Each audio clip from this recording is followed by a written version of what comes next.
नमस्कार दोस्तों। आज हम आस्तिक दर्शन में जो सबसे महत्वपूर्ण और भौतिक शास्त्र मतलब फिजिक्स के साथ डील करने वाला ऐसा जो दर्शन शास्त्र है उसके बारे में पढ़ेंगे। इसको हम वैशेषिक दर्शन कहते हैं। विशेष से बना हुआ यह शब्द है वैशेषिक दर्शन। सो वैशेषिक दर्शन यह एक आस्तिक दर्शन है जो वेदों के अथॉरिटी में मानता है और फिजिक्स से रिलेटेड इसको माना जाता है। इसलिए वैशेषिक दर्शन का अपना खुद में एक बहुत ही महत्वपूर्ण स्थान है। इसमें आज हम डिटेल में जानने की कोशिश करेंगे। सबसे पहले वैशेषिक दर्शन के जो रचयिता है उनका नाम कनाद था। बहुत बार कुछ लोग उसको उनको या दूसरे एक पर्सन है जिनको उलुक कहा जाता था, इसलिए वैशेषिक दर्शन को औलुक्य इस नाम से भी जाना जाता है। इस ग्रंथ में 10 चैप्टर्स है और 310 सूत्र में वैशेषिक सूत्र को बताया जाता है। विशेष इस शब्द से ये वैशेषिक बना है। इसका मतलब होता है पर्टिकुलैरिटी। हर एक चीज़ में, दुनिया के हर एक चीज़ में अपनी अपनी एक खासियत है, अपने अपने कुछ परमाणु है और उन परमाणु के परम्यूटेशन और कॉम्बिनेशन से ये पूरी दुनिया बनी है और अलग अलग चीज़ें इस दुनिया में बनी हैं। ऐसे मॉलिक्यूलर साइंस जो है आज का मॉडर्न, उसके बारे में वैशेषिक दर्शन बात करता है। विशेष और वैशेषिक, वैसे न्याय दर्शन और वैशेषिक दर्शन, इन दोनों को एक साथ पढ़ा जाता है। न्याय दर्शन यह वैलिड नॉलेज को किस तरह से हम प्राप्त करें इसके बारे में जो पढ़ाई की जाती है उसके साथ यह डील करता है। वेयर एज वैशेषिक जो है, वैशेषिक यह मेटाफिजिकल रिफ्लेक्शन जो है, जो थॉट्स है, उसकी पढ़ाई करता है। सबसे पहले वैशेषिक दर्शन के मेटाफिजिक्स और उसके जो अलग अलग पदार्थ है, कैटेगरीज है, उसके बारे में आज हम बात करेंगे।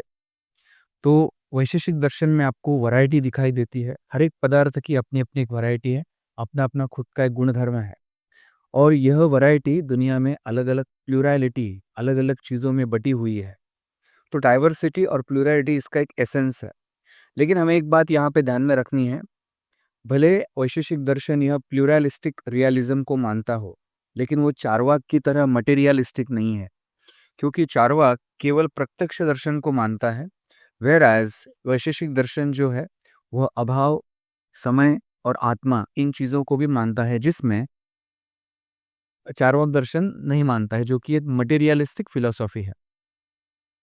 वैशेषिक दर्शन के मुताबिक पदार्थ यह ज्ञेय है और अभिधेय है। ज्ञेय मतलब जिसको जाना जा सकता है और अभिधेय मतलब जिसको एक स्पेसिफिक नाम दिया जा सकता है। टोटल जो पदार्थ बताए गए हैं वो पदार्थ अलग अलग 7 कैटेगरीज में आते हैं, ऐसा वैशेषिक मानते हैं, जिसके लिए वो कारिका देते हैं। अत्यंत दीप द्रव्य गुण कर्म सामान्य विशेष समवाया प्रमेयम तद्भेदेन चा परिसंख्येयम। इसमें से जो प्रथम कॉलम में 3 दिए हुए हैं, द्रव्य मतलब सब्सटेंस, चीज़ें, इस पूरी दुनिया में जिन चीज़ों को हम छू सकते हैं वह सारी चीज़ें द्रव्य में आती है। दूसरा है गुण मतलब क्वालिटी। हर एक वस्तु की अपनी अपनी क्वालिटी होती है। जैसे हम अगर आग को स्पर्श करते हैं तो उसका जो क्वालिटी है वह है हीट, इजंट इट। तीसरी क्वालिटी है, मतलब तीसरा पदार्थ जो है उसको हम कहते हैं कर्म मतलब एक्शन। हम इन सब को सेपरेटली पढ़ने वाले हैं, यहाँ पे बस मैं आपको समझने के लिए उसका एक अर्थ बता रहा हूँ। देन चौथा है सामान्य मतलब जनरलिटी। हर एक पदार्थ में, उस कैटेगरी के एक पदार्थ में अपने आप में एक कॉमन चीज़ होती है जिसको हम जनरलिटी कहते हैं। उसके आगे है विशेष। हर एक पदार्थ की अपनी पर्टिकुलैरिटी होती है और उसी पर्टिकुलैरिटी की वजह से वह पदार्थ दूसरे पदार्थ से अलग बनता है। तीसरी बात है समवाय। समवाय का मतलब होता है इनहेरेंस। किसी भी पदार्थ में जब वह तैयार होता है, क्रिएट होता है, उसके साथ ही वो उसके साथ जुड़ा हुआ होता है, उसको कभी भी अलग किया नहीं जा सकता।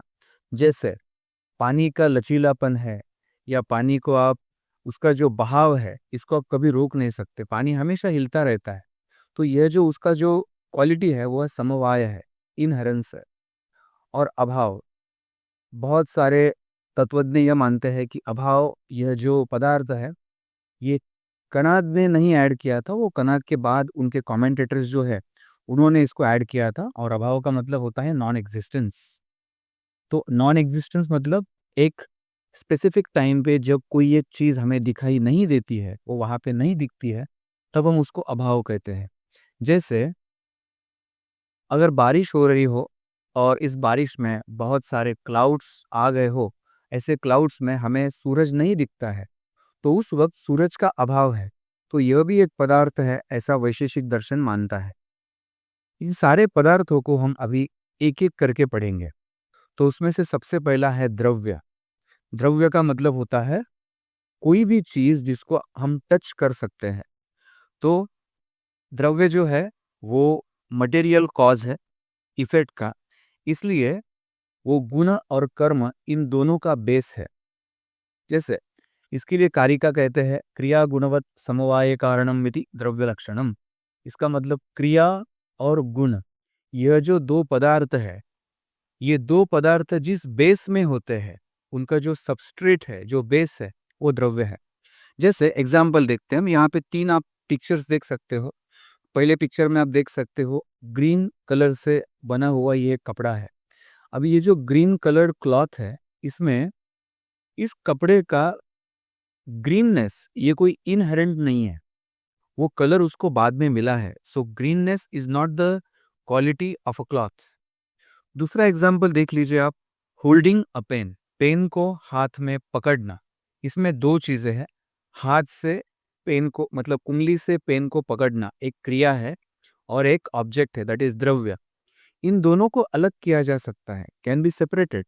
इसलिए ये दोनों भी एक दूसरे के समवाय नहीं है, इनहेरेंट मैटर नहीं है। लेकिन अगर आप देखोगे तो कपड़ा जो है वो धागे से बना हुआ होता है। तो यह जो धागा है, धागे के बिना कपड़ा बन ही नहीं सकता, उसी को हम द्रव्य कहते हैं। तो इसका मतलब हम ये कहना चाहते हैं कि कोई भी चीज इस दुनिया में जो एग्जिस्ट करती है, उस चीज में एक क्वालिटी होती है और एक एक्शन होती है। तो इन दोनों का मिलके द्रव्य बनता है। ये द्रव्य जो है, द्रव्य के दो प्रकारों में हम डिवीजन करते हैं। द्रव्य में 9 चीजें आती है। आ, वैशेषिक दर्शन 9 चीजों में मानता है जो कि द्रव्य से बने हुए हैं या द्रव्य है। उसमें वो 9 पदार्थ कौन से हैं? तो उसमें है पहला पृथ्वी, आप, तेज, वायु और आकाश। इसमें से पहले जो 5 है, वो सृष्टि का जब सृजन हो रहा था, तो फर्स्ट मोमेंट में ये तैयार हुए। और उसके बाद आगे के जो 4 है, काल, दिक, आत्मन और मनस मतलब मन, ये तैयार हुए। इस तरह से वैशेषिक दर्शन मानता है। पहले जो 5 है वो नॉन इटर्नल है, वो कभी भी मतलब एक स्पेसिफिक समय के बाद नष्ट हो जाते हैं। लेकिन काल, दिक, आत्मन और मनस यह कभी भी नष्ट नहीं होते हैं, ऐसा वैशेषिक दर्शन मानता है।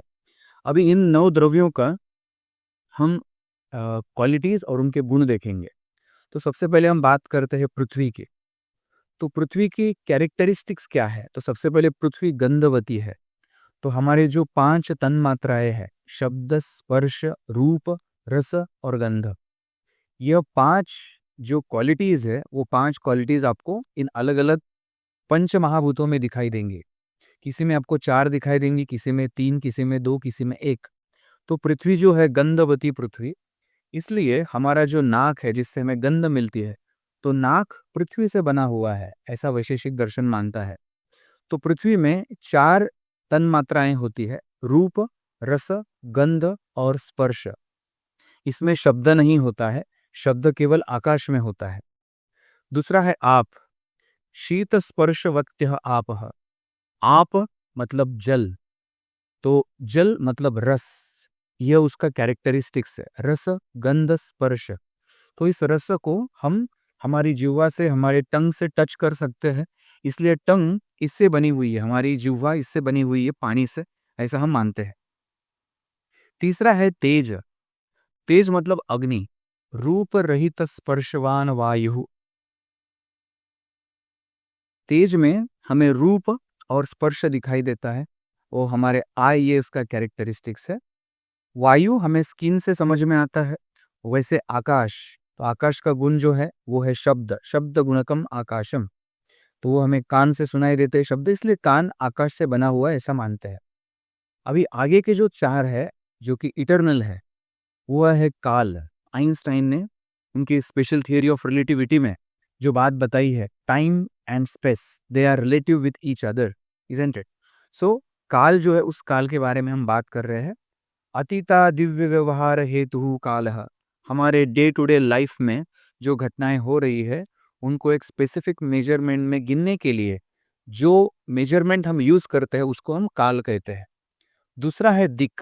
दिक मतलब दिशाएं, जिसके अलग अलग नाम होते हैं, प्राची, उदीची, अदीची एटसेट्रा। प्राच्या दिव्य व्यवहार हेतु दिक, हमारा व्यवहार हेतु के लिए जो अलग अलग डायरेक्शंस की हमें जरूरत पड़ती है उसको हम दिक कहते हैं। तीसरा इटर्नल जो द्रव्य है वह है आत्मन। वैशेषिक दर्शन मानता है ज्ञानादि कारणम आत्मा, ज्ञान हमें आत्मा के कारण ही होता है और उसका वह सीक्वेंस भी बताते हैं।